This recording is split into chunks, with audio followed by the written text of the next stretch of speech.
The Silurian Hypothesis, the search for traces of forgotten civilizations. Imagine a geologist, not today, but 50 million years in the future. Perhaps this being does not even remotely resemble a human.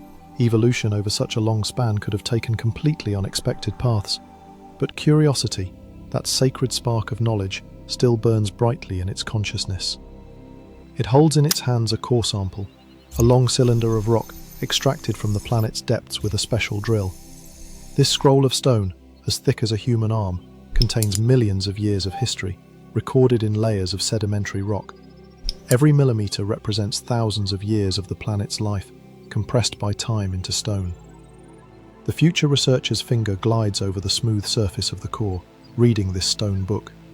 Here is a dark layer of volcanic ash, a witness to an ancient eruption that may have altered the climate for thousands of years.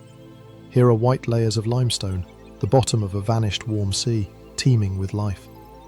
Here are reddish bands of iron ore, a memory of the Great Oxygen Revolution, when tiny bacteria first began to release this gas, then a poison. And suddenly, the finger stops. Before it is a strange, thin, grey layer, only a few centimetres thick, but it seems to scream of an anomaly. This layer is unlike anything the geologist has seen in the planet's multi-million-year history.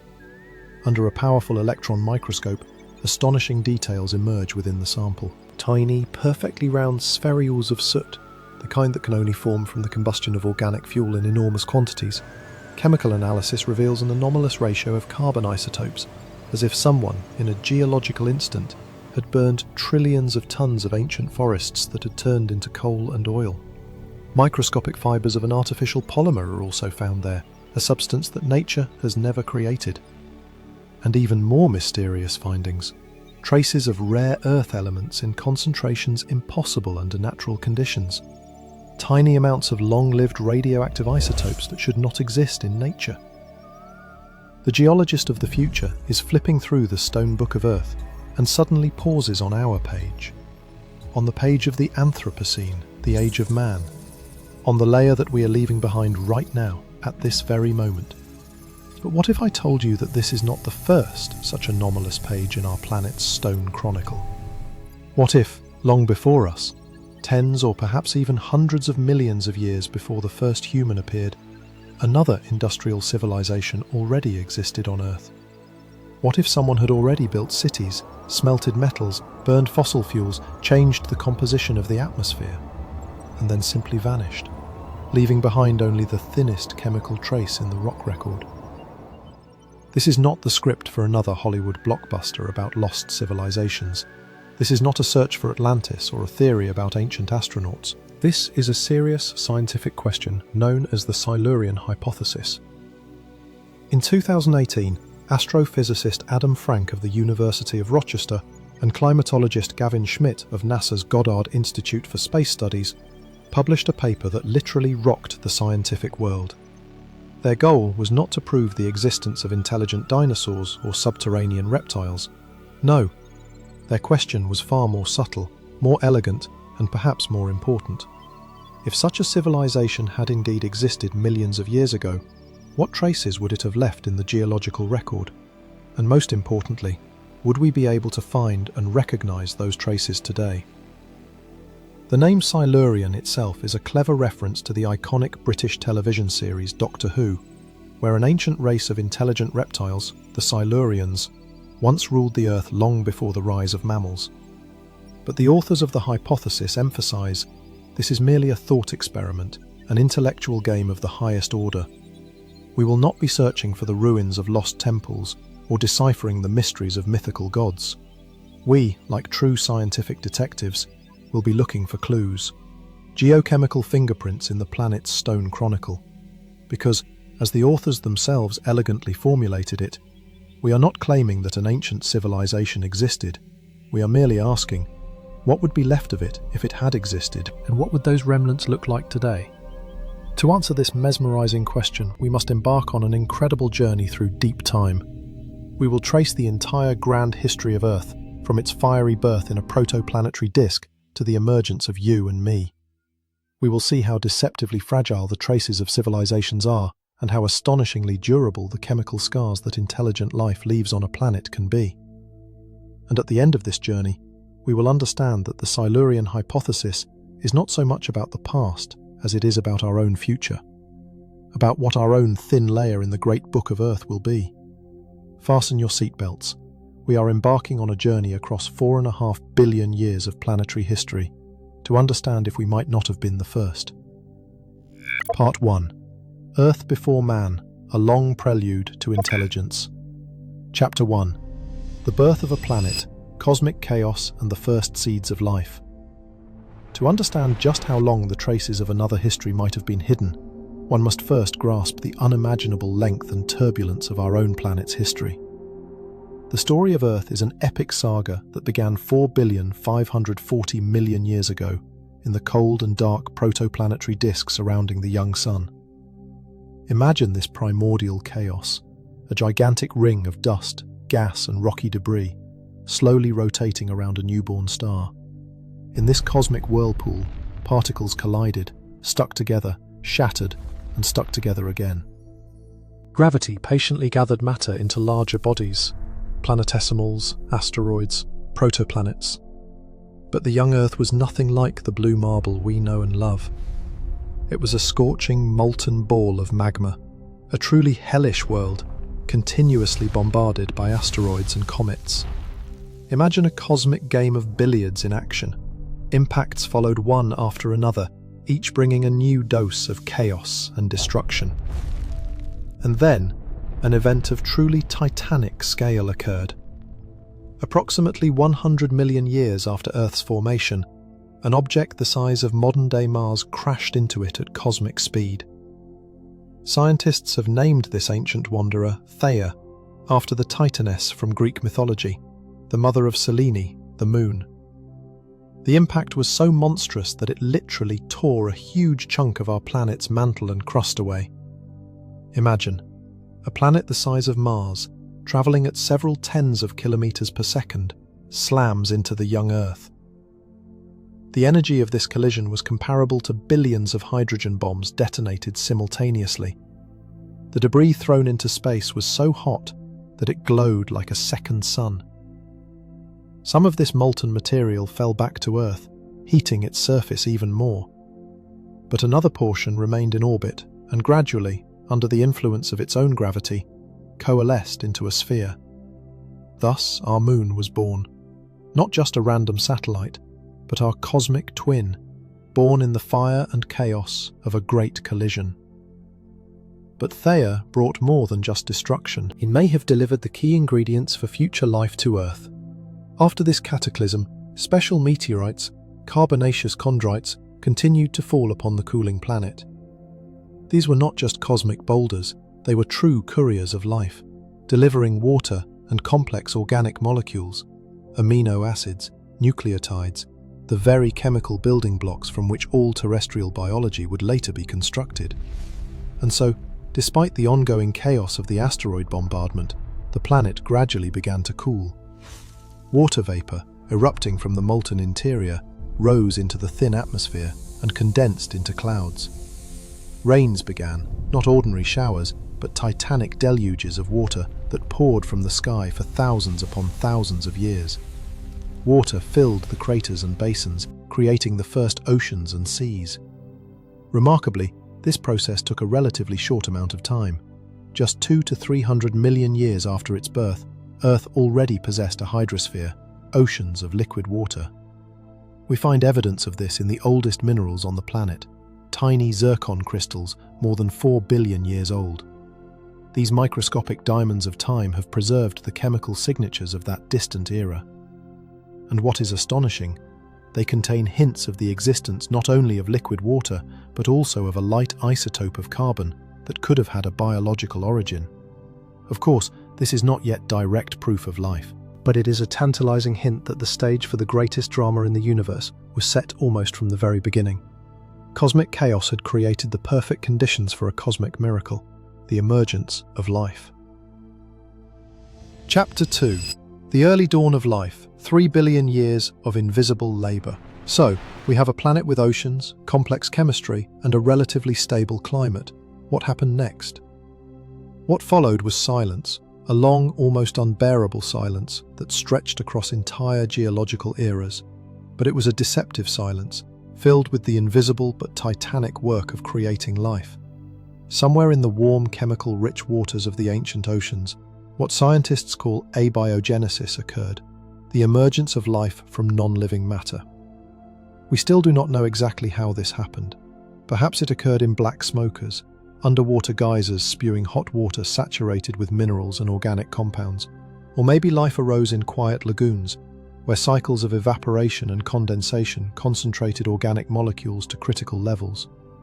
The most reliable traces of life we have discovered to date are 3.5 billion years old. These are stromatolites, bizarre layered stone formations that look like fossilized cabbages or giant mushrooms. But in reality, they are the creations of tiny living beings, cyanobacteria or blue-green algae. These microscopic organisms lived in colonies in the shallows of ancient seas. They secreted a sticky mucus that trapped particles of sand and silt. Layer by layer, year after year, millennium after millennium, they built their stone cities, the first biological structures in the planet's history.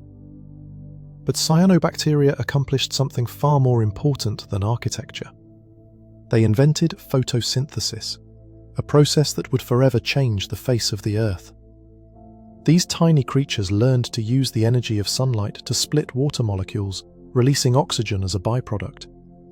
Initially, this oxygen was a deadly poison to most life forms of that era. It immediately reacted with the iron dissolved in the oceans, oxidizing it and causing it to precipitate out of the water. This is how the giant deposits of iron ore, the banded iron formations that we still mine today, were formed. But about 2,400 million years ago, an event occurred that scientists call the Great Oxidation Event, or the oxygen catastrophe. All the dissolved metal in the oceans had been oxidized, and oxygen began to accumulate in the atmosphere. For most life forms of that time, accustomed to an oxygen-free world, this was a true apocalypse. The first mass extinction in the planet's history caused by living organisms. But for evolution, it was a priceless gift. Oxygen-based respiration produces 18 times more energy than anaerobic processes. This paved the way for the emergence of more complex, energy-intensive life forms. About 1 billion years after the Great Oxidation Event, the next revolutionary leap occurred. Eukaryotes appeared, cells with a distinct nucleus enclosed by a membrane. These were our distant ancestors at the cellular level. Unlike simple bacteria, eukaryotes possessed a complex internal structure. They had mitochondria, cellular power plants that were once independent bacteria and now lived in symbiosis with the host cell. But even after these revolutionary changes, life was in no hurry to become more complex. For nearly 2 billion years, contemplate this almost incomprehensible number, Earth remained a planet of microbes. Yes, the first multicellular organisms appeared, but they were simple, resembling clumps of slime or thin films of gelatinous matter. These creatures left virtually no hard traces in the geological record. If we were to look for signs of an ancient civilization in that era, we would only find subtle chemical anomalies in the rocks, changes in the isotopic composition of carbon, sulfur, and iron. This is a crucial lesson for our investigation. The absence of fossils does not mean the absence of life, and the absence of obvious artifacts does not preclude the existence of intelligence. Biology can be surprisingly quiet, almost invisible to future paleontologists. And if even primitive life is capable of such stealth, what can be said of a hypothetical ancient civilization that might have deliberately concealed the traces of its existence? Chapter 3. The Cambrian Explosion, the Sudden Appearance of Complexity. And then, after 3 billion years of microbial reign, something astonishing happened. Something so abrupt and fundamental that paleontologists could find no better name for it than the Cambrian Explosion. Approximately 541 million years ago, over a geologically insignificant period of time, a mere 10 to 15 million years, the biosphere literally exploded with diversity and complexity. This was not just a quantitative increase in the number of species, it was a qualitative transformation of the very nature of life. Almost all the major groups of animals that we know today suddenly appeared in the oceans. The first true predators with sharp teeth and grasping limbs emerged. their potential prey appeared, armed with shells, carapaces, and defensive spines. The great evolutionary arms race, which continues to this day, had begun. For the first time in the planet's history, living creatures began to build hard skeletons en masse from calcium carbonate, calcium phosphate, and chitin. Thanks to this, the geological record, which had previously been almost empty, suddenly became rich and detailed, as if someone had switched on a bright light in a dark room. Creatures that would look utterly fantastical today swam in the Cambrian seas. Trilobites, arthropods ranging in size from a few millimeters to half a meter, encased in segmented carapaces and possessing complex compound eyes. Some species of trilobites had eyes made of pure calcite. In essence, they were living beings with crystalline lenses instead of corneas. Even more impressive were the anomalocarids, meter-long predators resembling a hybrid of a squid and a shrimp. They had huge grasping appendages with sharp spines and a disc-shaped mouth lined with teeth. These were the true sea monsters of the Cambrian, the alpha predators of their era. Among this riot of strange forms was a modest creature, only a few centimeters long. Pichea, a worm-like creature with a stiff notochord along its back. It was from such unassuming creatures that all vertebrate animals, including us, would descend. In the chaos of Cambrian diversity, evolution laid the groundwork for the emergence of fish, reptiles, birds, and mammals. Before the Cambrian explosion, in the so-called Ediacaran period, multicellular organisms also existed, but they were completely different. Soft-bodied creatures resembling giant fern leaves, quilted blankets or feathers. Dickinsonia, Charnia, Kimberella, these enigmatic beings lived in calm seas, possibly feeding on dissolved organic matter or symbiotic bacteria. But most of them turned out to be an evolutionary dead end and vanished without descendants, giving way to new, more aggressive forms of life. What caused this sudden biological Big Bang? Scientists offer many explanations. Perhaps the concentration of oxygen in the atmosphere and oceans reached a critical level, allowing it to support the active metabolism of large animals. Perhaps the development of the first eyes created new ecological opportunities and pressures. Or perhaps the emergence of predation triggered an evolutionary spiral, forcing prey to develop defenses and predators to develop more sophisticated hunting methods. But for our investigation, the fact itself is what matters. The geological record is capable of abrupt, sudden bursts of activity. The Cambrian explosion was a natural peak of biological diversity that stands out clearly against the preceding eras. And this teaches us an important principle. The planet is capable of very rapid and global transformations. The only question is, were their causes always exclusively natural, or could intelligent activity sometimes have been behind such explosions? Chapter 4. The Move to Land, Conquering New Worlds. After the triumph of the Cambrian explosion, life thrived in the oceans, creating increasingly complex ecosystems. But the land remained dead and lifeless, vast expanses of bare rock, scoured by winds and eroded by rains. It was a world more akin to modern Mars than to the Earth we know.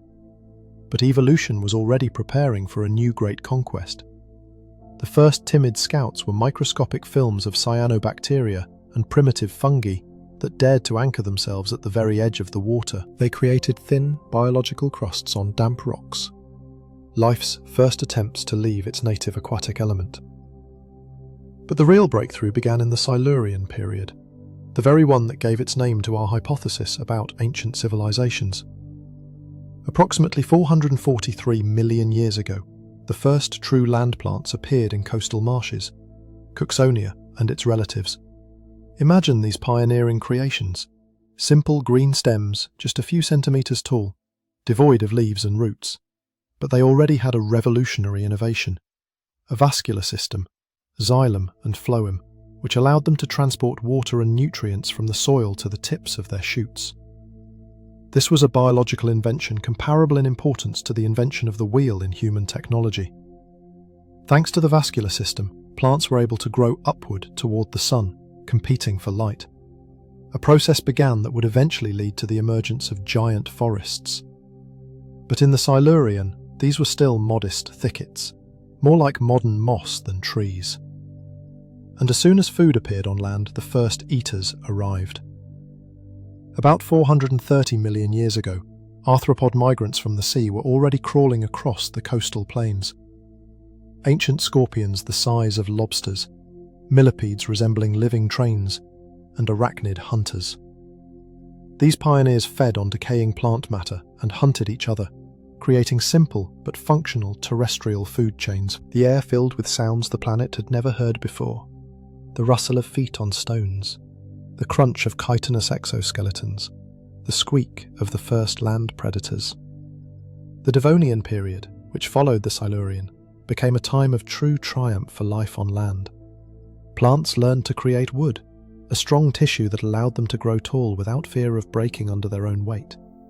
The first true forests of giant tree ferns, club mosses and horsetails, reaching heights of up to 30 meters, appeared. These ancient forests bore little resemblance to modern ones. There were no flowers, no fruits, no birdsong, only the rustle of huge fern leaves and the buzz of the first winged insects, ancestors of modern dragonflies, some of which reached the size of modern gulls. But the most dramatic events were happening in the water. Fish with powerful fleshy fins, the lobe-finned fishes, began to master the shallows of drying bodies of water. Their fins gradually transformed into primitive legs, and their gill arches modified into lungs. About 370 million years ago, evolution made another revolutionary leap. Transitional forms between fish and land vertebrates appeared, creatures like Tiktaalik and Ichthyostega. They still had gills and scales, but they also had lungs and limbs capable of supporting their body weight on land.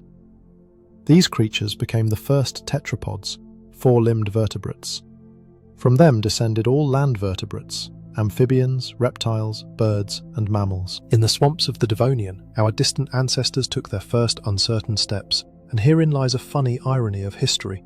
The Silurian period, which gave its name to the hypothesis of an ancient intelligent civilization, was actually a time when nothing more complex than a cat-sized scorpion and pencil-sized moss existed on land. The conditions for the development of higher intelligence simply did not exist in that era. The authors of the hypothesis chose this name not by chance. They wanted to emphasize the unimaginable antiquity of a possible civilization, using a metaphor from popular culture. But the very fact of life conquering the land opened up new evolutionary possibilities, created new ecological niches, and each such new habitat is a potential arena for the future development of complex behavior, sociality, and, ultimately, intelligence. Chapter 5. Mass Extinctions, Catastrophes as the Engine of Evolution. The history of life on Earth is by no means a smooth, ascending line from simple to complex. It is a dramatic play with many acts, and each act ends with a catastrophe that almost completely annihilates all the actors, giving new performers a chance to take the vacated roles. Scientists identify 5 great extinctions, events when the planet's biosphere was subjected to such harsh trials that more than 70% of all living species disappeared. But the most terrible of them all occurred at the end of the Permian period, 252 million years ago. This event is called by various names: the Great Dying, the Permian-Triassic Crisis, but most often simply the Great Death. And this name is well deserved. Never in the entire history of the planet has life come so close to complete annihilation. The cause of the catastrophe was one of the most grandiose geological events in Earth's history, the eruptions of the Siberian Traps. Imagine volcanic activity that continued not for days or months, but for hundreds of thousands of years. A vast territory of modern Siberia, an area larger than Europe, was flooded with basaltic lava up to several kilometers thick. But it was not just the lava itself. The eruptions released trillions of tons of carbon dioxide, methane, hydrogen sulfide, and other toxic gases into the atmosphere. The planet literally suffocated in a poisonous cocktail. Carbon dioxide caused a monstrous greenhouse effect. The planet's temperature rose by 10 to 15 degrees. Hydrogen sulfide and other sulfur compounds turned the rains into sulfuric acid. The oceans became hot, acidic, and almost completely devoid of oxygen. In their depths, anaerobic bacteria began to multiply, releasing hydrogen sulfide, a gas deadly to most forms of life. The seawater turned purple from bacteria and poisonous from the chemicals dissolved in it. The result was truly apocalyptic. 96% of all marine species and 70% of terrestrial vertebrates vanished from the face of the Earth. It was the only mass extinction that seriously affected even insects, the most resilient group of animals on the planet. Life hung by a thread. Some scientists believe the biosphere was one step away from total collapse, a state from which it would not have been able to recover. Earth could have become a dead planet, like Venus or Mars. But life survived. In the few remaining refuges, perhaps in high-altitude lakes, deep caves or polar regions, remnants of the biosphere were preserved. And when the volcanic activity finally ceased and the toxic gases were gradually removed from the atmosphere, recovery began. The Permian extinction drew a clear line between two great eras in the history of life, the Paleozoic and the Mesozoic. The Old World, dominated by ancient reptiles and amphibians, was gone forever. But new groups of animals got their chance in the empty ecological niches. It was after the Permian catastrophe that the archosaurs, a group of reptiles to which the dinosaurs belonged, took the stage. The second most famous catastrophe occurred at the end of the Cretaceous period, 66 million years ago. An asteroid or comet about 10 kilometers in diameter, the size of Mount Everest, slammed into the Earth in the area of the modern Yucatan Peninsula in Mexico at a speed of 20 kilometers per second. The energy of the impact was comparable to 1 billion atomic bombs detonated simultaneously. A shockwave swept across the entire planet. Tsunamis hundreds of meters high washed away coastal areas. Incandescent rock fragments thrown into the atmosphere fell to the ground like a rain of fire, igniting forests all over the world. But the worst was yet to come. The impact ejected billions of tons of dust and soot from forest fires into the stratosphere. The planet was plunged into impenetrable darkness for months or even years. Photosynthesis ceased. An impact winter began, a global cooling caused by the absence of sunlight. This was the end of the age of dinosaurs. All non-avian dinosaurs, from giant sauropods to small predators, went extinct. Along with them, marine reptiles, flying pterosaurs, and many other groups of animals disappeared. The Mesozoic era was over. But the catastrophe that destroyed the lords of the Mesozoic cleared the way for new masters of the planet. In the shadow of the crumbling world of dinosaurs lived small, furry creatures the size of a rat or a mouse, mammals. They were warm-blooded, could move actively in the cold, and possessed more complex behavior. After the disappearance of the dinosaurs, limitless opportunities opened up before them. These mass extinctions are not just tragedies in the history of life, they are windows of opportunity, moments when evolution gets a chance to try something fundamentally new. They show how random, catastrophic events can radically change the entire course of life's development on the planet. And this makes one wonder, how many such windows opened and closed over the 4.5 billion years of Earth's history? What amazing life forms might have developed intelligence in the intervals between catastrophes? And could some of them have left behind traces that we have not yet learned to read? Chapter 6. The Mesozoic. Could dinosaurs have created a civilization? For 160 million years, from 252 to 66 million years ago, dinosaurs were the undisputed masters of the planet. This is an unimaginably long time. For comparison, the entire genus Homo has existed for only about 3 million years, and our species, Homo sapiens, appeared just 300,000 years ago. Is it possible that over this vast expanse of time, not a single dinosaur developed enough intelligence to create a civilization? This question may seem absurd, but it is not as unreasonable as it first appears. We are accustomed to thinking of dinosaurs as giant primitive lizards with brains the size of a walnut and the intelligence of a modern iguana. For many species, this was indeed true. Huge sauropods like Diplodocus or Brachiosaurus had tiny brains and likely lived almost entirely on instinct. But dinosaurs were an incredibly diverse group. Among them were not only giants, but also creatures the size of a chicken, not only herbivores, but also predators, not only slow-moving, but also fast, not only dim-witted, but also quite smart. In the late Cretaceous period, shortly before the Great Extinction, there lived a remarkable group of small predatory dinosaurs, the Troodontids. The most famous of them, Troodon, was a creature the size of a large dog, covered in feathers and possessing large, expressive eyes. And Troodon had the largest brain relative to its body size of any known dinosaur. Its encephalization quotient, the ratio of brain mass to body mass, was comparable to that of modern birds and primitive mammals. Of course, it was still significantly lower than that of modern primates, but the trend is clear. Dinosaur evolution was heading toward increased brain size and behavioral complexity.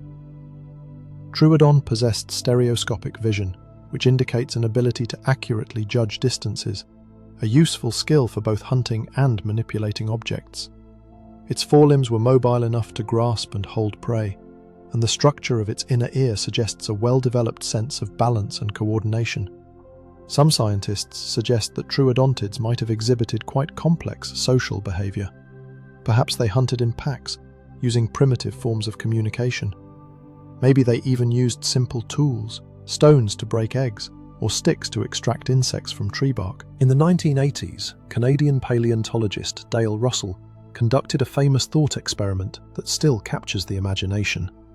He asked, what if that fateful asteroid 66 million years ago had missed? What if the Troodontids had had as much time to evolve as has passed from the extinction of the dinosaurs to the present day? Russell created a hypothetical reconstruction of a possible descendant of Troodon, which he called a dinosauroid. It was an upright walking creature with a large skull, developed manipulative abilities in its forelimbs, and a complex brain. In essence, it was an intelligent dinosaur, formed as a result of convergent evolution with primates. Of course, this reconstruction has been criticized by many scientists for being overly anthropocentric, for trying to imagine an intelligent being necessarily in the image and likeness of a human. Evolution could have taken entirely different paths, creating forms of intelligence that we cannot even imagine. But Russell's experiment itself is important for another reason. It demonstrates that the path to high intelligence was not a monopoly of mammals. Theoretically, dinosaurs or other groups of reptiles could have developed intelligence long before the appearance of the first primates. However, is there any real evidence that dinosaurs or other Mesozoic animals created a technological civilization? Unfortunately, or fortunately, the answer is a categorical no. Not a single worked stone, not a single artificial structure, not a single trace of metallurgy or other technologies. The Mesozoic layers of rock contain nothing that could be interpreted as artifacts of intelligent activity. But here we return to the central question of the Silurian hypothesis. Even modern highly intelligent animals, such as crows, dolphins, or chimpanzees, leave extremely few durable traces of their activities. Crows make hooks from wire and use stones as anvils, but in 100 years no trace of these technologies will remain. The absence of artifacts does not necessarily prove the absence of intelligence, but it certainly does not confirm its existence either. For now, in the Mesozoic chapters of Earth's stone book, there is not a single page that can be confidently said to have been written by any intelligence other than the blind intelligence of evolution. Chapter 7. The Cenozoic, the Long Road to Humanity. 66 million years ago, the curtain fell on the Mesozoic drama. The dinosaurs vanished, and new actors took to the empty stage. The Cenozoic era began, our era, the age of mammals, which continues to this day. In the first few million years after the Great Extinction, the world was a strange and empty place. The vast ecological niches vacated by the disappearance of the dinosaurs were gradually filled by surviving groups of animals.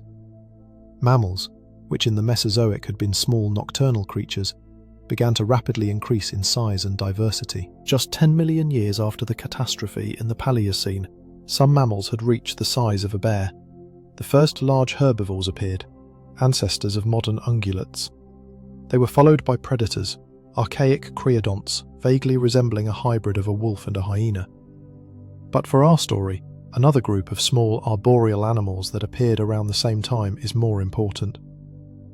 Among the branches of the Paleocene forests leaped creatures the size of a squirrel, with grasping paws, sharp claws and large eyes. These were the first primates, our distant ancestors. Purgatorius, which lived 65 million years ago, was one of the earliest representatives of the primate order. In appearance, it more closely resembled a squirrel or a rat than a monkey, but it already possessed some key features: grasping limbs, forward-facing eyes, and a relatively large brain. For tens of millions of years, our ancestors remained small arboreal creatures, gradually perfecting their bodies and behaviours for life in the treetops. They developed ever more grasping hands, ever sharper colour vision, and ever more complex forms of social interaction. In the Oligocene, about 30 million years ago, primates split into two main branches. One led to the emergence of modern lemurs, lorises, and tarsiers. The other gave rise to the higher primates, the monkeys of the Old and New Worlds. In the Miocene, about 20 million years ago, a variety of apes lived in the forests of Africa and Eurasia. Proconsul, Dryopithecus, Civopithecus. These creatures were much larger than modern monkeys and had more developed brains. Some of them could already use simple tools, stones to crack nuts or sticks to extract honey. And then, about 7 million years ago, in the East African savanna, an event occurred that would ultimately lead to our appearance. The climate was becoming drier, forests were retreating, giving way to open spaces. In these changed conditions, one group of apes made a momentous choice: to stand on two legs. The transition to bipedalism was a revolution. It freed the forelimbs for manipulating objects, changed anatomy, and, most importantly, triggered a chain of changes in brain structure. Upright walking hominins gained evolutionary advantages that ultimately led to the development of human intelligence. We know our ancestors from fossilized bones found in the deposits of African deserts. Sahelanthropus, who lived 7 million years ago in Chad. Ardipithecus from Ethiopia, 4.5 million years old. And of course the famous Lucy, Australopithecus afarensis, whose almost complete skeleton, 3,200,000 years old, became one of the most important paleontological finds in history. These early hominins were not yet human in the full sense of the word. Their brains were only slightly larger than those of modern chimpanzees. They did not use tools, and probably did not have speech. But they were already confidently walking the African savannas on two legs, searching for food and escaping from predators. About 2,800,000 years ago, the next revolutionary leap occurred. The genus Homo appeared, our direct lineage. Its first representatives, Homo habilis, or handyman, were already making primitive stone tools, crude choppers and scrapers. These were the first technological artifacts in the planet's history, the first objects created by intelligence to solve practical problems. Evolution was accelerating. 1.5 million years later, Homo erectus appeared, upright man, with a noticeably larger brain and more sophisticated tools. The erectus learned to control fire, the greatest technological achievement in the history of life on Earth until the invention of agriculture. They were the first to leave Africa and spread throughout Eurasia, from Georgia to Indonesia. For hundreds of thousands of years, several species of humans existed on the planet simultaneously. In Europe and Western Asia lived the Neanderthals, muscular hunters with large brains who could make complex tools and may have possessed primitive speech. In the Altai Mountains lived the Denisovans, a mysterious group of humans known to us mainly from DNA from a few teeth and bones. And about 300,000 years ago, again in Africa, our own species appeared, Homo sapiens, wise man. At first, we were not much different from our cousins, but gradually we developed ever more complex technologies, art and religious beliefs.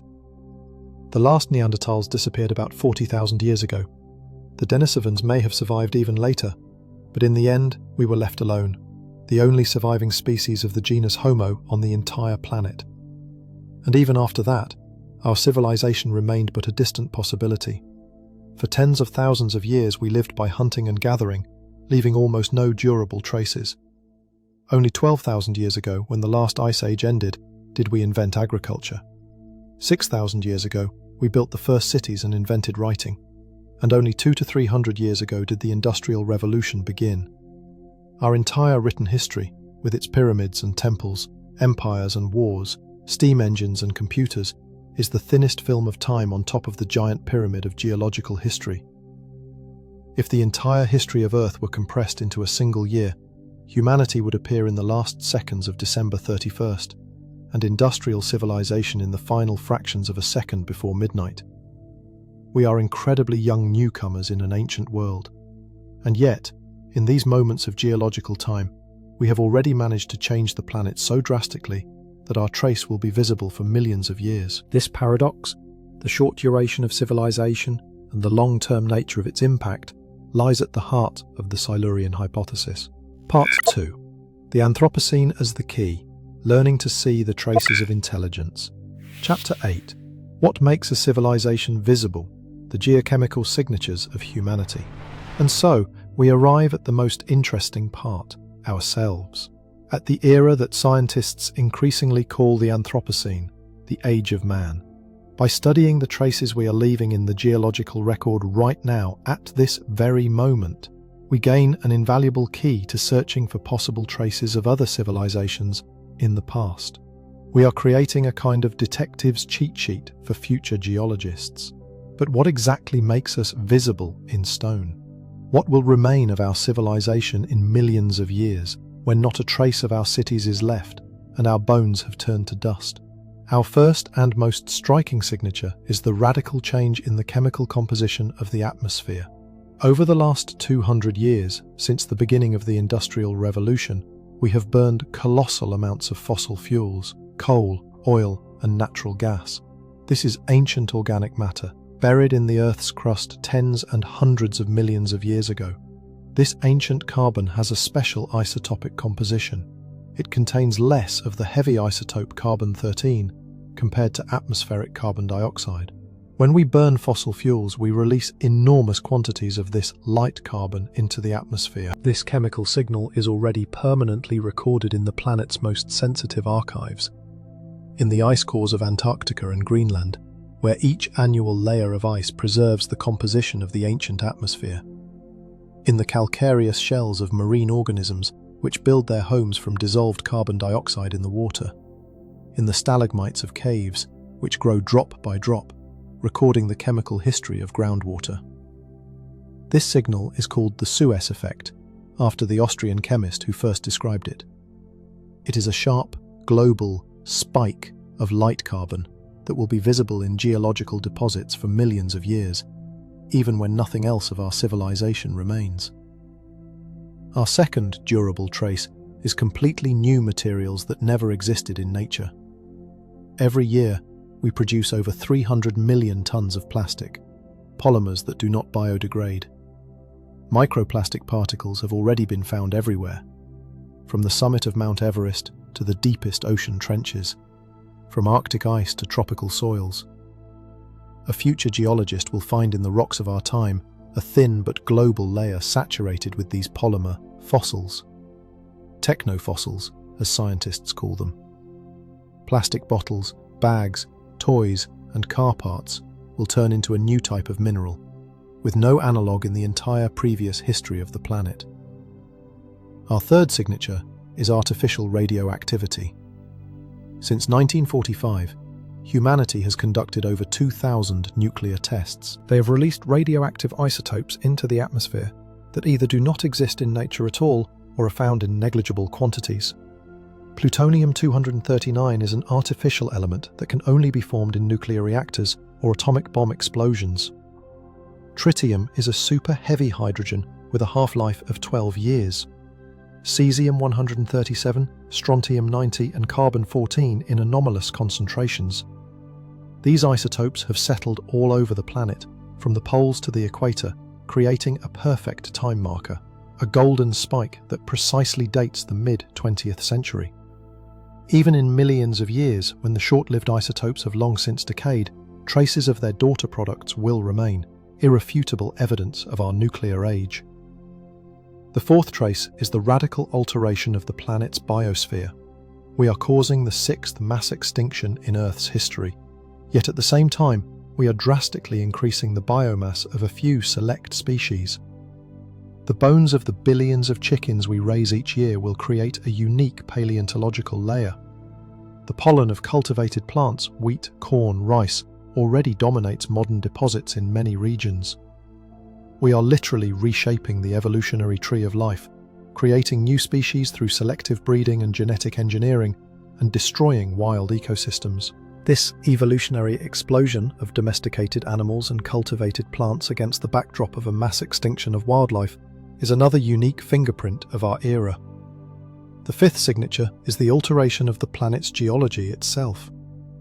We move more rock than all the world's rivers and glaciers combined.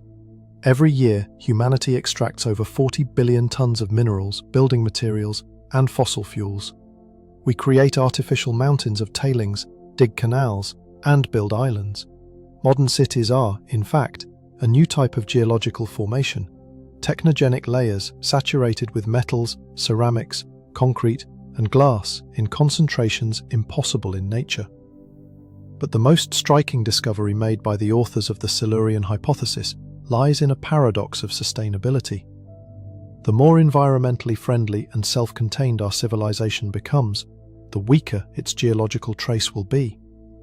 An ideal civilization, living in harmony with nature and using only renewable resources, would leave almost no scars on the planet. But a short, turbulent, and dirty industrial era, like the one we live in now, shouts its existence across geological eternity. This signal may be brief in geological terms, only a few thousand years, but it is global, bright, and almost indestructible. This leads to an intriguing conclusion. The most conspicuous civilizations in the geological record might not be the most developed and wise, but the youngest and most careless, those in a phase of rapid industrial growth, civilizations like our own. Chapter 9. The Fragility of Artifacts and the Eternity of Molecules. What Time Preserves. We are accustomed to thinking about the legacy of great civilizations in terms of monumental architecture.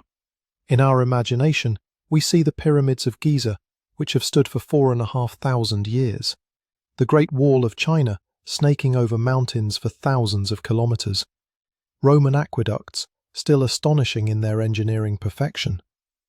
These stone giants seem eternal. We instinctively believe they will outlast us, our children, and our grandchildren, that they will stand as long as the sun shines. And on a human timescale, this is almost true. Some of them may indeed stand for thousands more years.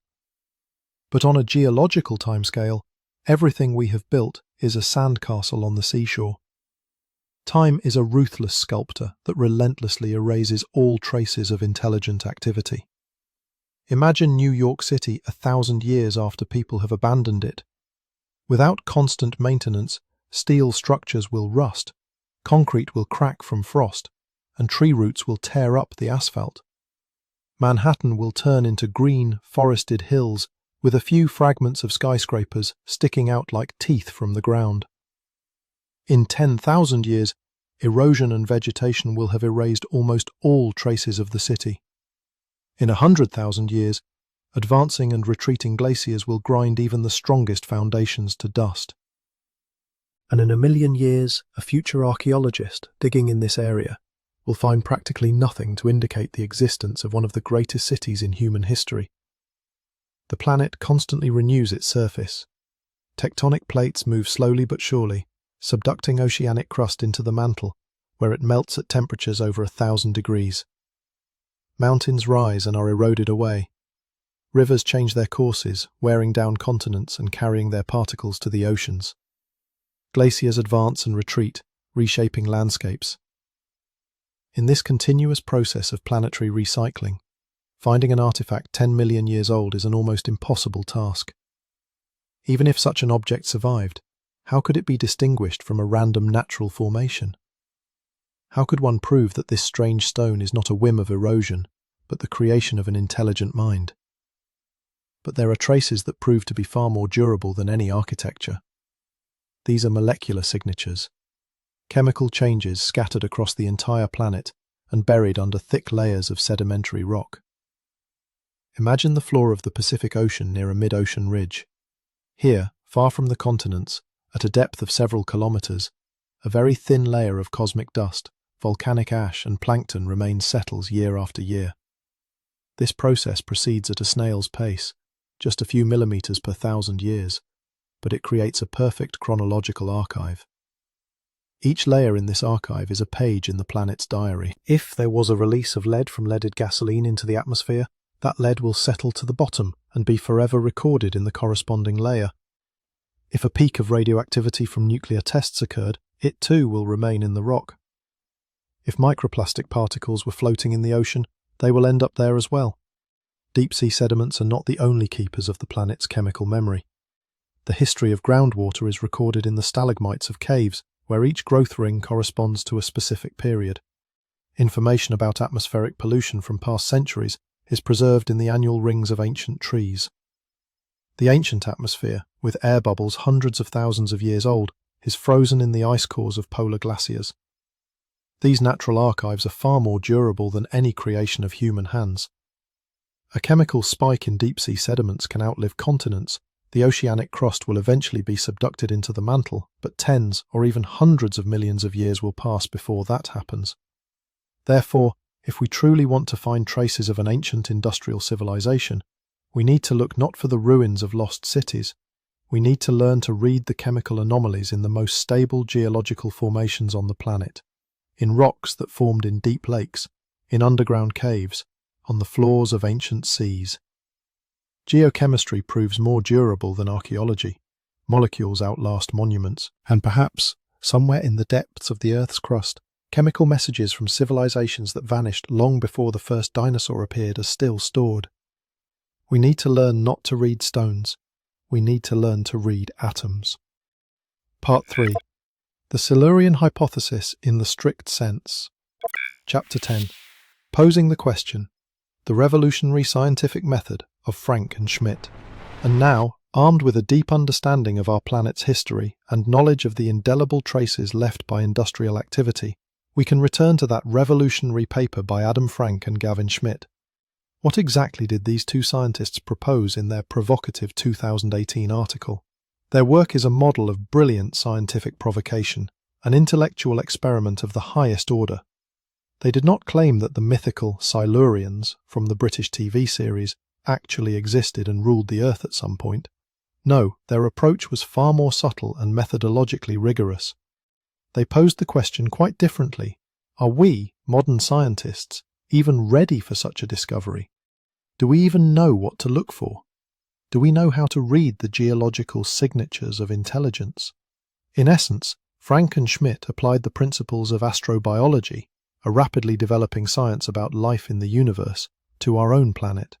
Astrobiologists develop methods for searching for biosignatures on Mars or distant exoplanets, chemical traces that life might have left. Our researchers went further and proposed searching for technosignatures in Earth's geological past, traces not just of life, but of intelligent, technologically advanced life. Their primary focus was on the fundamental problem of detectability. They reasoned something like this. Let's assume that 100 million years ago, long before the appearance of the first mammals, a developed industrial civilization really existed on our planet. Let's suppose it lasted not for thousands of years like ours, but much longer, say 100,000 years. That's 500 times longer than our entire written history. And then, for some reason, an ecological catastrophe, an asteroid, internal conflicts, it disappeared. What would be left of it today? From the outset, the authors dismiss the search for artifacts and ruins. They perfectly understand the fragility of any physical objects on geological timescales. They are interested exclusively in the global geochemical footprint, changes in the composition of the atmosphere, oceans, and sedimentary rocks that industrial activity on a planetary scale could have caused. And what is especially important, they are extremely cautious and methodologically strict. Frank and Schmidt specifically dedicate a significant part of their work to discussing false positives, how powerful natural processes can create geochemical anomalies indistinguishable from technogenic ones. For example, massive volcanic eruptions or the sudden destabilization of methane hydrates on the ocean floor can create the exact same carbon isotope shift that we observe from burning fossil fuels. Their key revolutionary idea is this. Even a relatively short but powerful industrial phase of a hypothetical ancient civilization could have been easily missed or misinterpreted by us. We might have already seen its traces in geological sections, but attributed them to unknown natural phenomena or exotic geological processes. And all this simply because we didn't have a working hypothesis that could be systematically tested. We weren't looking for traces of ancient intelligence in the rocks because we were absolutely certain. We are the first and only ones. Frank and Schmidt's work is a call to remove these conceptual blinders, a call to look at already known and well-documented geological anomalies from a completely new, provocative perspective. Perhaps some of those mysterious events in Earth's history, which we today explain by complex natural processes, actually have a much simpler and more elegant explanation. Chapter 11. Possible geosignatures of a pre-ancestor industry, composing a portrait of the invisible. So, what kind of detectives list did our geological sleuths compile? What specific clues should we look for in ancient rocks if we seriously want to test the possibility of a prehistoric civilization's existence? Here are the main markers that advanced technogenic activity could have left behind. The first and foremost marker, sharp anomalies in carbon isotopes. This is the true gold standard for detecting the mass combustion of organic fuel. When we burn coal, oil, or gas, we release carbon that was extracted from the atmosphere by ancient plants millions of years ago and buried in the Earth's crust. This fossil carbon has a very specific isotopic composition. It contains less of the heavy isotope carbon-13 compared to ordinary atmospheric carbon. A massive release of such light carbon creates a sharp negative spike in the carbon-13 to carbon-12 ratio, a true geochemical signature of industrial activity. This signal is recorded everywhere, in marine sediments, in the shells of organisms, in the stalagmites of caves. It is global, durable, and highly specific.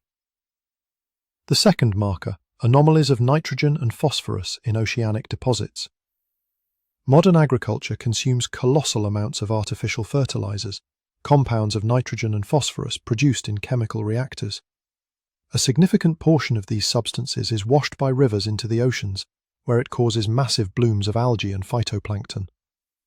When this organic mass dies and sinks to the bottom, it consumes all the dissolved oxygen, creating dead zones, vast areas of anoxia.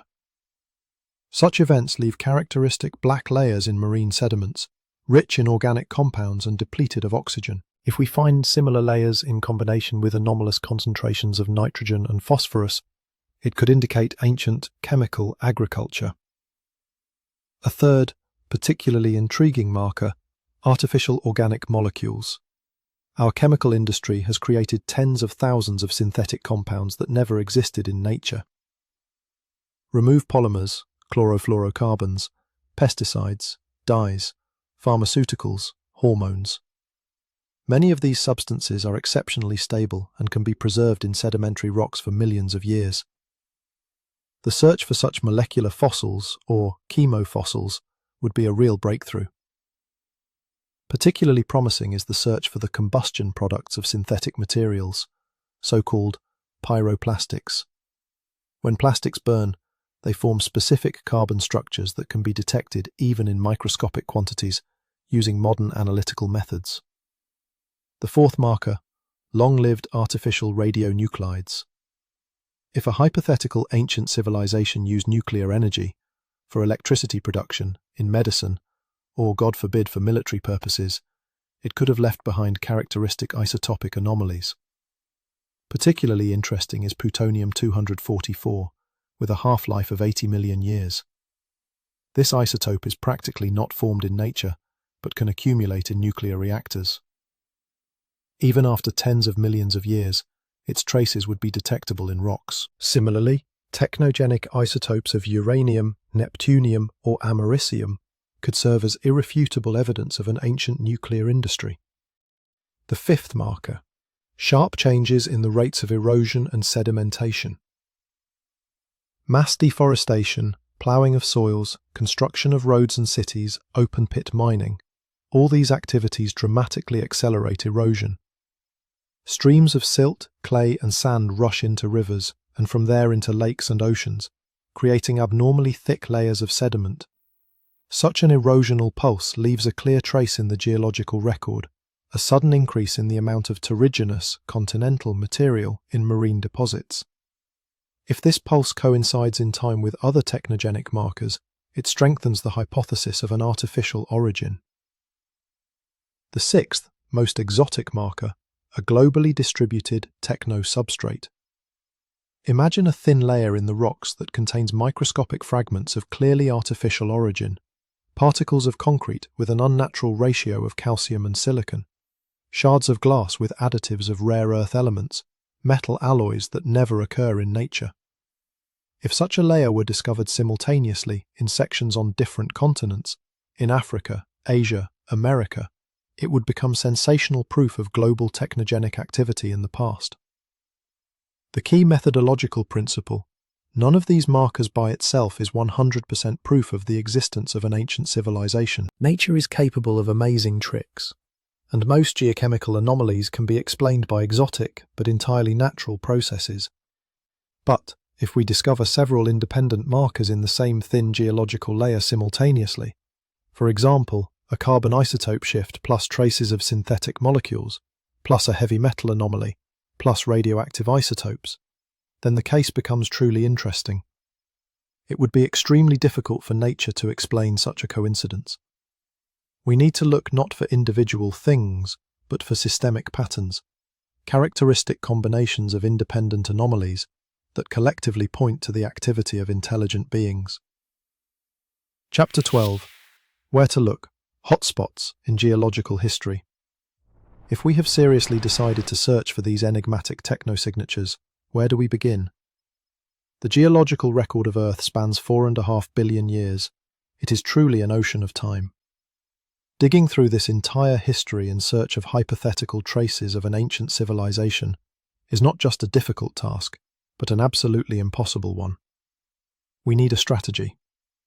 We need to narrow the search to the most promising time intervals. And here, simple logic comes to our aid. It makes sense to look for traces of ancient industrial activity, where geologists have already recorded unusual, sharp, and global changes in the chemistry of the atmosphere and oceans. In other words, we should focus on those eras in Earth's history when events occurred that are similar to what we ourselves are doing to the planet right now. Events that already look suspicious and require an explanation. The number one candidate? The Paleocene-Eocene Thermal Maximum, or PETM for short. This is one of the most dramatic climatic events of the Cenozoic era, occurring approximately 56 million years ago, when mammals already ruled the planet, but there was still a long way to go before the first primates appeared. Imagine this. In just a few thousand years, a geological instant, the average temperature on Earth jumped by 5 to 8 degrees Celsius. This is a colossal change. For comparison, the difference between today's climate and the last ice age is only 4 to 5 degrees. The Arctic became subtropical. Palm trees grew at the latitude of modern London. Mass extinctions of microorganisms began in the oceans. And what is most interesting, in the rocks of this time, paleoclimatologists find that same sharp negative spike in carbon isotopes that we associate with the mass burning of organic fuel. The official scientific version explains the PETM by natural causes. Perhaps grandiose volcanic eruptions in the North Atlantic that destabilized underwater deposits of methane hydrates. But the geochemical handwriting of this event is strikingly similar to what has been happening to our planet over the last 200 years of industrial development. Frank and Schmidt, with their characteristic irony, called the hypothetical culprits of the PETM Paleocenians in pickup trucks, alluding to modern automotive civilization. This is a joke, of course, but it perfectly illustrates the heart of the problem. How can we distinguish a natural catastrophe from a technogenic one if we only have geochemical data? The second set of candidates, Cretaceous oceanic anoxic events. This is a series of mysterious episodes of oxygen starvation in the oceans that occurred during the Cretaceous period, approximately 90 to 120 million years ago, during the heyday of the dinosaurs. Several times over a few million years, periods of global anoxia, the disappearance of dissolved oxygen, occurred in the world's oceans. Huge masses of dead organic matter settled on the seabed, not decomposing in the oxygen-free environment. It was these ancient, dead zones that gave us many of today's oil deposits. The causes of these events are still not fully understood. Perhaps they are related to underwater volcanism that enriched the oceans with nutrients, causing algal blooms and subsequent oxygen depletion. But this is also a good example of a global chemical shift that could theoretically have been caused by the massive use of fertilizers by a developed Cretaceous civilization. A third interesting candidate, the Great Oxidation Event of the Archean and Proterozoic, which occurred 2,400,000,000 years ago. This event radically changed the composition of Earth's atmosphere, saturating it with oxygen. The accepted theory explains this by the evolution of cyanobacteria and photosynthesis. But what if it was a side effect of the activity of a very ancient, perhaps microbial, civilization? Imagine intelligent microorganisms that learn to manage the planet's global biogeochemical cycles. Fantasy?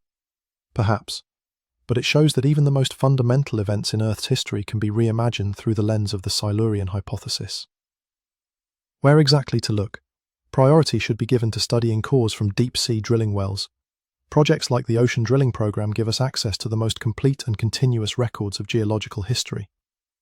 It is there, in the layers of deep-sea sediments, far from the coasts and continental bustle, that the purest and most detailed chronicle of chemical changes in the oceans and atmosphere is preserved.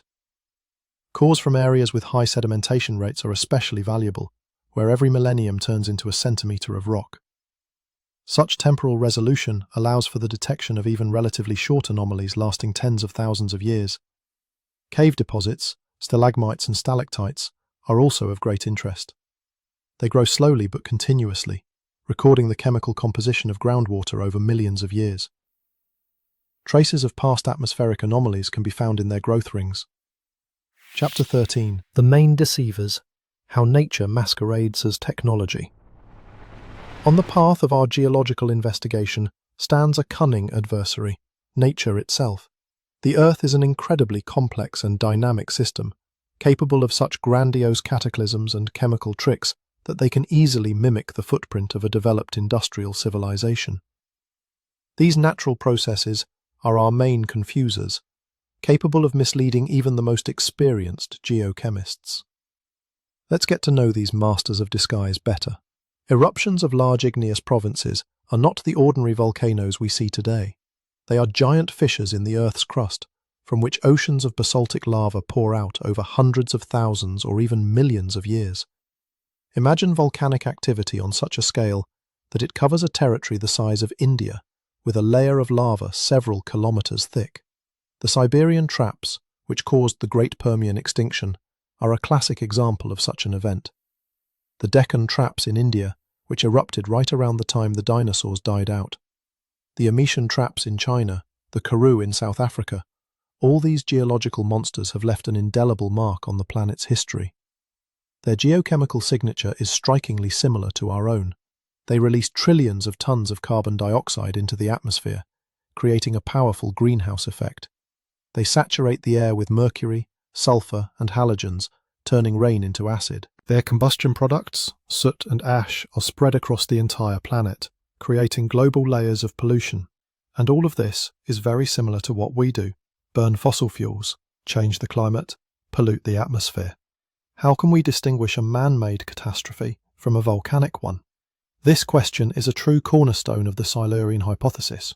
The destabilization of methane hydrates is another master of deception. On the floors of modern oceans, under immense pressure and at low temperatures, colossal reserves of methane are stored, trapped in cages of water molecules, so-called hydrates or clathrates. If the ocean water temperature rises by just a few degrees, these hydrates can suddenly decompose, releasing gigantic amounts of methane, a greenhouse gas 25 times more potent than carbon dioxide. Such a methane gun can fire in a geological instant, causing catastrophic warming and a sharp carbon isotope shift. Many geologists believe that just such a process was the cause of the Paleocene-Eocene Thermal Maximum.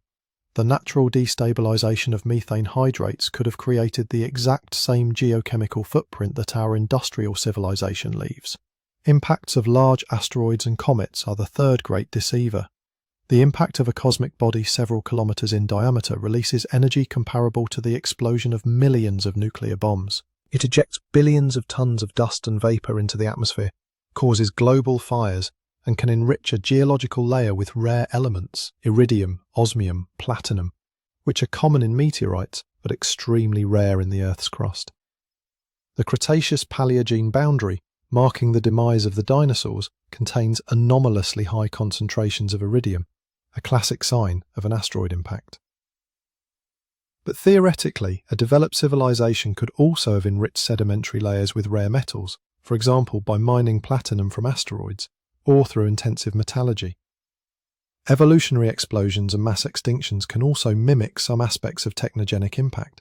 The sudden appearance of new groups of organisms, or the disappearance of old ones, drastically changes the chemical composition of the oceans and atmosphere.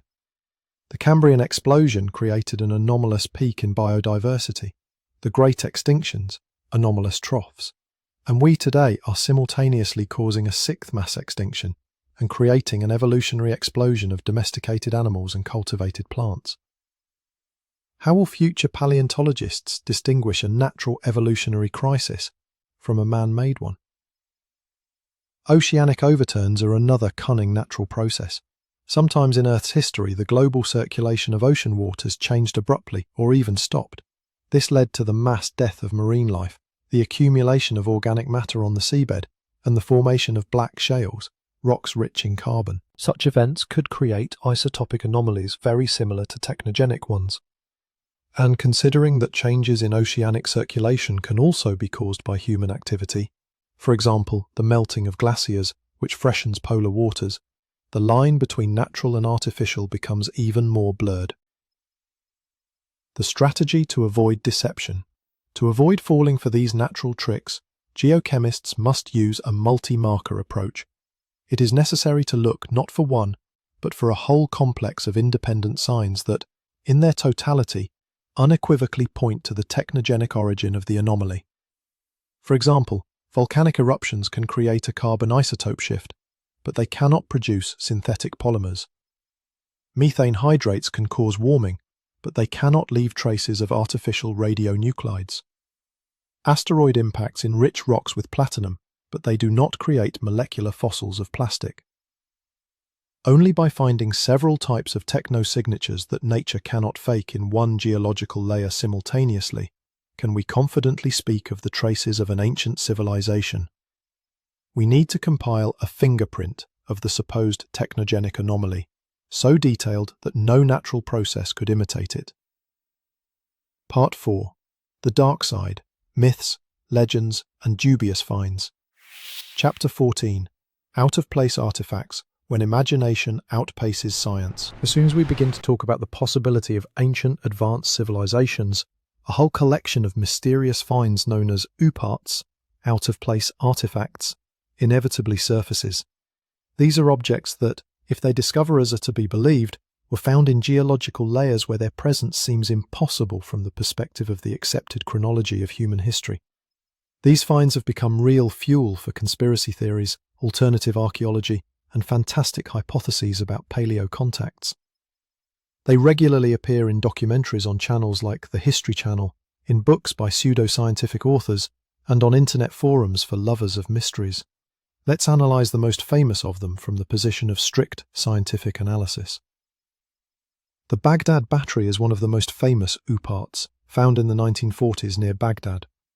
It is a clay jar about 2,000 years old with a copper cylinder and an iron rod inside. The construction does indeed resemble a galvanic cell, the simplest chemical source of current.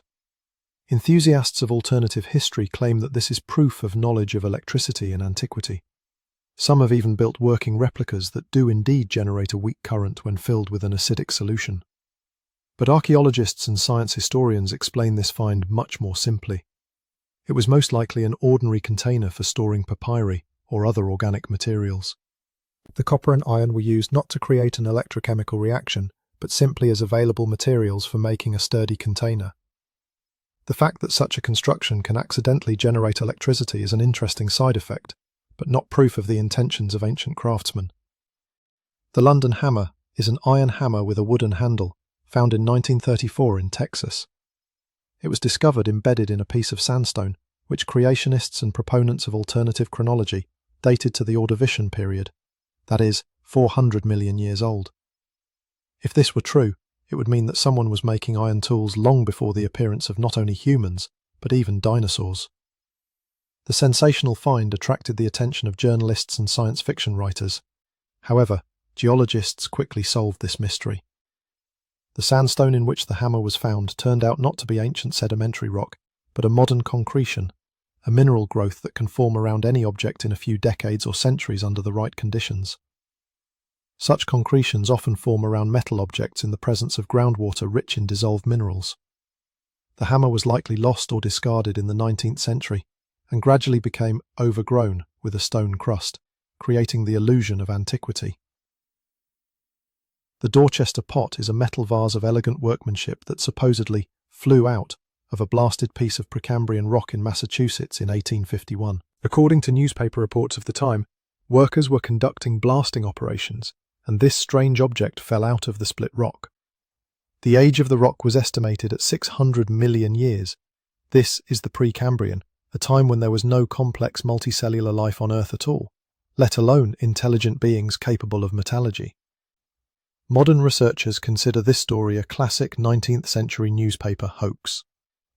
Most likely, the vase was an ordinary modern product that somehow got into the quarry. Perhaps it was simply dropped by workers, and was mistaken for an ancient artifact in the atmosphere of general fascination with archaeological discoveries. The Kingoody nail is an iron nail found in a piece of Devonian sandstone 400 million years old. The coal chain is a gold chain supposedly extracted from a lump of coal. The coal vase is a cast iron vase found inside a block of coal. All these finds share one feature. They come from industrial sites, mines, quarries, construction sites. And such places are the ideal environment for modern objects to get into ancient rocks and subsequently be misinterpreted. Miners and workers constantly lose tools, jewellery, and equipment parts. These objects can get stuck in rock crevices, become covered with mineral crusts, or be pressed into soft layers. After some time, they are extracted as mysterious artifacts. Furthermore, many of these stories are known only from newspaper articles or oral accounts. The objects themselves are either lost or have not been subjected to serious scientific investigation, and human memory and the journalistic need for sensations often turn ordinary finds into supernatural mysteries. The main lesson? Most, if not all, such finds upon closer inspection turn out to be the result of mistakes, forgeries, or the misinterpretation of ordinary events. But the very fact of their existence and popularity in mass culture underscores the importance of our topic. People intuitively feel that the history of our planet may be more complex and mysterious than we think. OOParts are clumsy attempts to materialize this intuition, to find tangible evidence of an alternative past.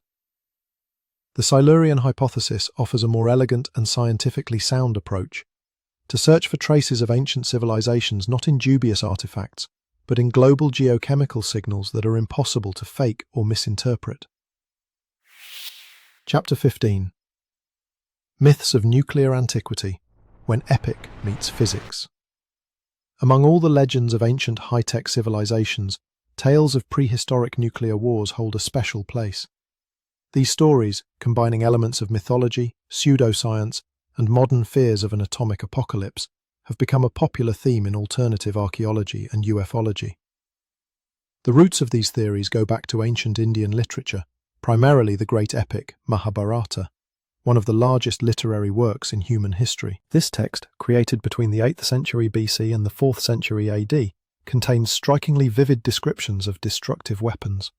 Here are a few characteristic quotes. A single projectile charged with all the power of the universe, an incandescent column of smoke and flame as bright as 10,000 suns, rose in all its splendour. It was an unknown weapon, an iron thunderbolt, a gigantic messenger of death, which reduced to ashes the entire race of the Vrishnis and the Andhakas. The hair and nails fell out, pottery broke without apparent cause, and the birds turned white. Foodstuffs were poisoned. For a 20th century reader familiar with the consequences of the atomic bombings of Hiroshima and Nagasaki, these descriptions sound frighteningly familiar. The blinding flash, the thermal radiation, the radiation poisoning. All this is very reminiscent of the effects of a nuclear explosion. Based on these texts, a theory arose in the 1960s and 70s that 12,000 years ago, a global nuclear war took place on Earth between advanced civilizations that the ancients called gods. Proponents of this hypothesis claim that humanity has already gone through an atomic age and self-destructed, and that modern civilization is just an attempt to recover lost technologies. Enthusiasts of nuclear antiquity point to various archaeological finds that supposedly confirm their theory. The main proof is considered to be the ruins of the ancient city of Mohenjo-Daro in modern-day Pakistan, one of the centers of the Harappan civilization, which existed 4,500 years ago. According to alternative theories, vitrified stones, glass-like formations, and elevated radiation levels have been found in Mohenjo-Daro, all supposedly traces of an ancient atomic bombing. Some authors even name the exact location of the epicenter of the explosion, and claim that the skeletons found in the city show the postures of people suddenly overtaken by death. Another proof is the Thar Desert in Rajasthan, where vast areas of melted sand, tektite-like, formations that could only have formed at extremely high temperatures, have supposedly been found. Proponents of the theory claim that these are traces of the vitrification of the surface as a result of nuclear explosions. However, serious science finds no confirmation for these sensational claims. Professional archaeologists and physicists who have studied Mohenjo-Daro have not found any anomalous radiation levels. The natural background radiation in this region is within the normal range, and is explained by the ordinary presence of uranium and thorium in the local rocks. The so-called melted stones turned out to be ordinary products of pottery and metallurgical production, kilns, furnaces, slag from metal smelting. The Harappan civilization was technologically quite advanced and actively engaged in metalworking, which fully explains the presence of high-temperature artifacts. The tektite-like formations in the Thar Desert also have a natural origin. These are ordinary desert glasses, which form when lightning strikes sand or during other high-temperature volcanic processes. Similar formations are found in many deserts around the world, and do not require exotic explanations. As for the texts of the Mahabharata themselves, their descriptions of destructive weapons are most likely vivid poetic metaphors, designed to emphasize the power and horror of war. Ancient authors described the most destructive weapon they could imagine, using images of natural cataclysms, lightning, fires, earthquakes. Moreover, the Mahabharata was formed over many centuries, and new details and episodes were constantly added to it. Many of the most impressive descriptions of divine weapons could have appeared in the text relatively late, reflecting not ancient memories, but the religious and philosophical ideas of later eras. But the very popularity of theories about nuclear antiquity deserves attention. It reflects the deep psychological needs of modern man. We live in the atomic age, under the constant threat of nuclear self-annihilation, and we project our fears onto the past. The idea that humanity has already gone through a similar crisis and survived is, paradoxically, both terrifying and comforting. It warns of danger, but also inspires hope for the possibility of rebirth. Furthermore, these myths exploit our tendency to underestimate the creative abilities of ancient people. It seems incredible to us that they could create such vivid and technically accurate descriptions of destruction without real experience with high technology. But the human imagination is capable of amazing insights. For the Silurian hypothesis, these myths are important as a cultural context. They show that the idea of the cyclical development of civilization, its rise and fall, is deeply rooted in the human consciousness.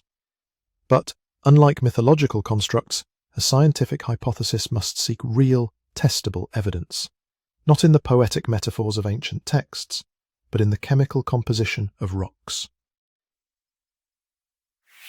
Chapter 16. Atlantis, Lemuria, Hyperborea, Archetypes of Lost Greatness. One cannot speak of ancient civilizations without mentioning the most famous of the legendary lands, Atlantis, Lemuria, and Hyperborea. These mythical continents and islands have become such a part of our culture that every schoolchild knows their names. But what relationship do these legends have to a serious scientific hypothesis about possible prehistoric civilizations? Atlantis, the most famous of the lost civilizations, was first described by the ancient Greek philosopher Plato in his dialogues Timaeus and Critias about 2,400 years ago. According to Plato, it was a powerful island continent located beyond the Pillars of Heracles, that is, beyond the Strait of Gibraltar in the Atlantic Ocean. The Atlanteans, as Plato describes them, possessed a highly developed civilization, a powerful navy, and attempted to conquer the entire Mediterranean world. But 9,000 years ago, in Plato's time, their island sank into the depths of the sea in a single day and night as a result of a catastrophic earthquake. Most modern historians and archaeologists consider Atlantis a philosophical allegory that Plato created to illustrate his ideas about the ideal state and the dangers of pride and corruption. In his time, it was common to present philosophical concepts in the form of historical stories or myths. Nevertheless, the search for the real Atlantis has continued for centuries. It has been found in the Mediterranean Sea, the Atlantic Ocean, the North Sea, Antarctica, and even in space.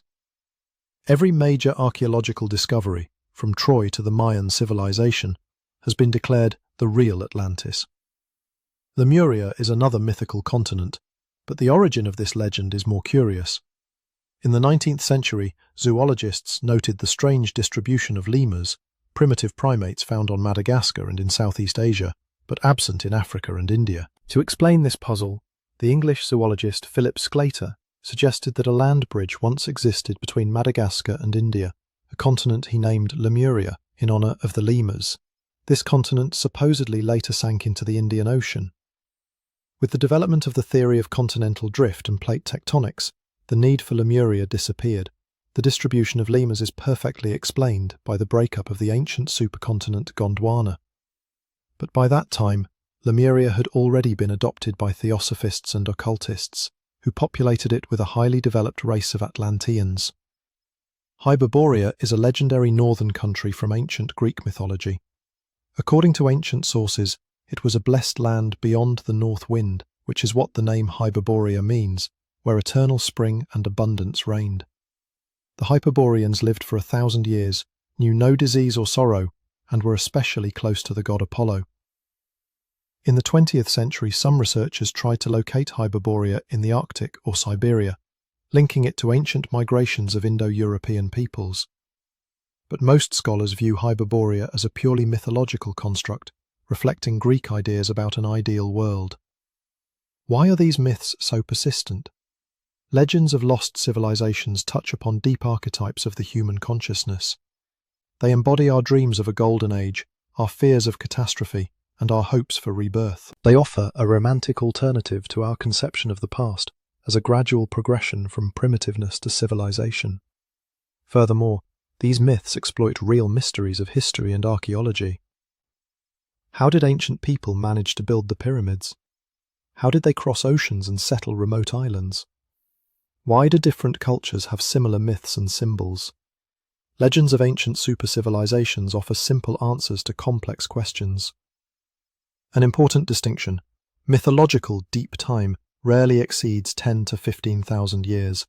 Even the most daring alternative theories place Atlantis at the end of the last ice age. For us humans, with a lifespan of a few decades, this seems like unimaginable antiquity. But for a geologist, 10,000 years is the day before yesterday. The Silurian Hypothesis speaks of entirely different scales of time, of tens and hundreds of millions of years. These are fundamentally different categories of antiquity, and it is important not to confuse them. Why then do we mention these myths? Because they form the cultural context in which scientific thought develops. They reflect a deep human intuition that the history of our planet may be more complex and mysterious than it seems. Myths tell us of lost palaces and sunken cities. The Silurian Hypothesis proposes searching for lost molecules and forgotten isotopes. These are two different languages for expressing the same fundamental idea. Perhaps our chapter in the Great Book of Earth is not the first. Imagine a majestic city of white marble, slowly sinking into the abyss of the ocean. Columns crumble, statues disappear under the water, the last inhabitants escape on ships. This is a powerful, tragic image that has stirred the human imagination for thousands of years. But for the geological record, this dramatic episode would most likely remain just a thin layer of marine sediment with an unusual chemical composition. Perhaps, millions of years from now, some geochemist will find an anomalous concentration of lead or traces of artificial polymers in ancient rocks and wonder, what happened here in those distant times? Myths and science are two sides of the same coin, and both are necessary for the completeness of human understanding of the world. Part 5. Philosophical and Ethical Consequences. Chapter 17. Are we the first? A lesson in epistemic humility. The Silurian hypothesis ultimately confronts us with one of the most fundamental and stirring questions an intelligent being can ask. Are we really the first? Are we a unique experiment of the universe, or merely one attempt in a long series of evolutionary trials and errors? Our civilization, and this is quite understandable, tends to consider itself the pinnacle of creation, the culmination of 4 billion years of life's evolution on Earth. We look at the entire preceding history of the planet as a long prelude to our triumphant appearance. Dinosaurs, ammonites, trilobites, they all seem to us to be mere intermediate stages on the path to Homo sapiens. This viewpoint has deep psychological and even religious roots. The idea that we are the crown of creation, the unique bearers of intelligence in a hitherto silent universe, flatters our ego and gives our existence special meaning and significance. But what if this is just an illusion? An illusion born of the incompleteness of our knowledge about the past and the limitations of the geological record. Think about it. Most of the ancient Earth's crust has long been recycled by the relentless processes of plate tectonics. Oceanic plates are subducted into the mantle and remelted every 200 to 300 million years. Continental crust survives longer on the surface, but it too is continuously changed by erosion, metamorphism, and tectonic movements. Even the loudest and most large-scale events gradually dissolve over millions of years of weathering and geological transformations. Mountains are worn down into sand. Sand turns into sedimentary rock. The rock is buried, heated, transformed into metamorphic schists and gneisses, and then completely remelted in the planet's interior. As a result, we are reading a history book of Earth from which 99% of the pages have been torn out. We are trying to reconstruct the entire grand plot from the surviving scraps of text, and based on these fragments we draw far-reaching conclusions about what happened in the past and what did not. This should teach us epistemic humility, an understanding of the fundamental limits of our knowledge about the past. The absence of direct evidence for a pre-human civilization is not yet proof of its absence. We simply may not know where or how to look. But, and this is no less important, epistemic humility does not mean we should believe in any fantastic theory or abandon the scientific method in favor of myths and speculation. On the contrary, acknowledging the limits of our knowledge should make us even more demanding of the quality of evidence and even more cautious in our conclusions. Here we encounter one of the most intriguing paradoxes of the Silurian hypothesis, the paradox of detectability. If an ancient civilization was short-lived, aggressive, and technologically careless, like ours is today, it would have left a sharp but very thin geochemical trace.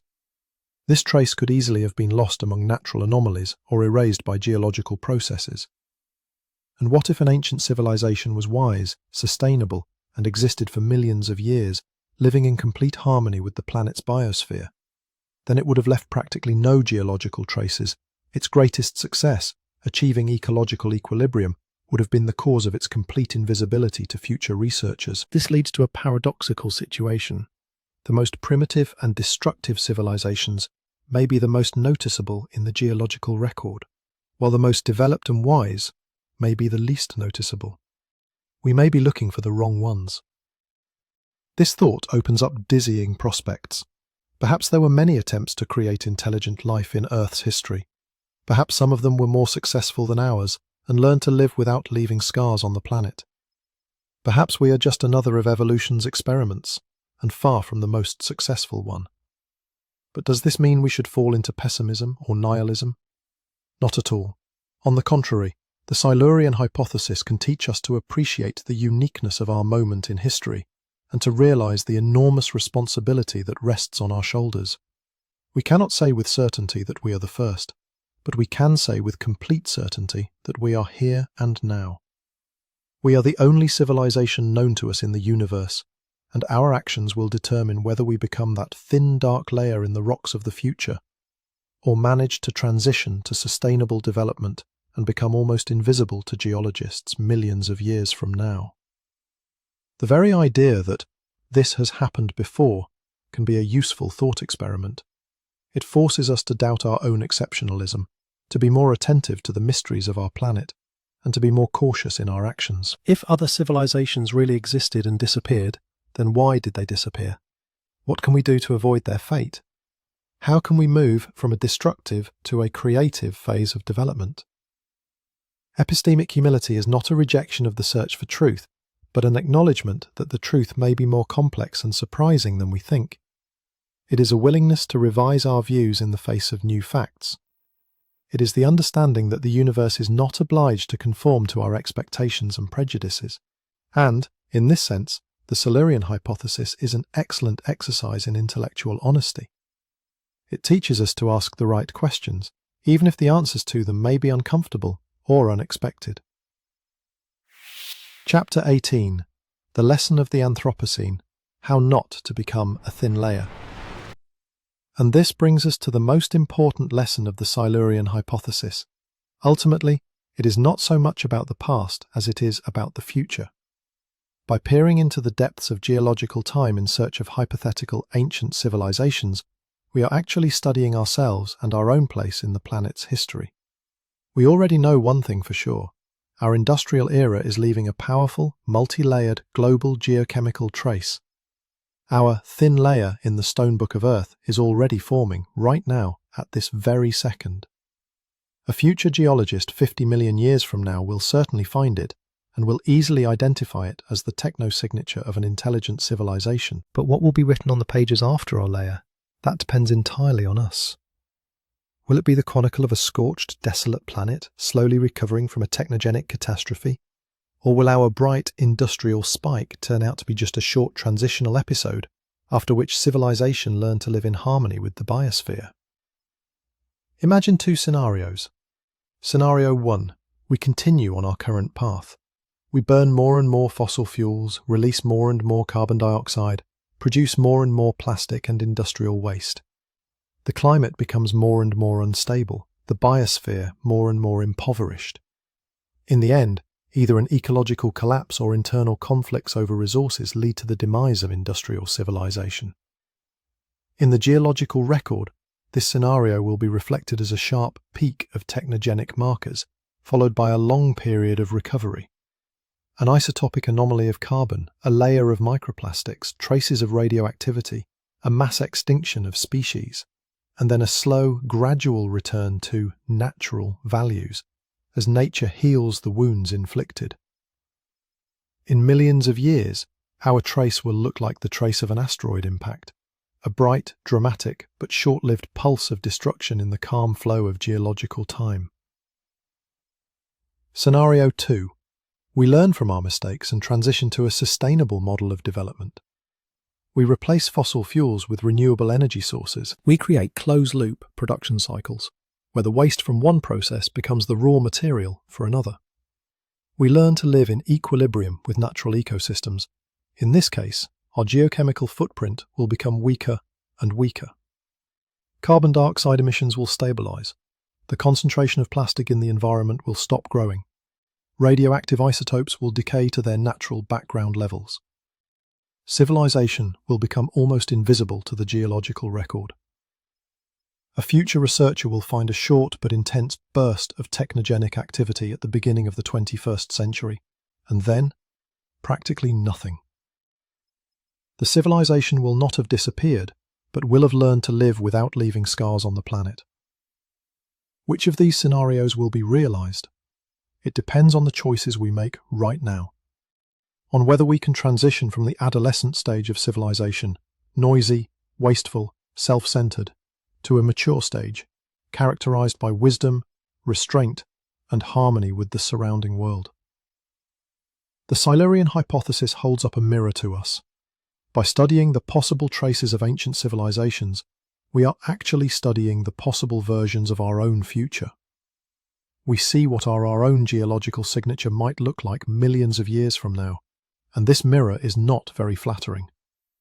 We see ourselves as a potential geological anomaly, a bright but short-lived flash of technogenic activity against the backdrop of the calm evolution of the biosphere. We risk becoming that very thin layer that paleogeologists of the distant future will study as an example of what happens when an intelligent species fails to manage planetary processes.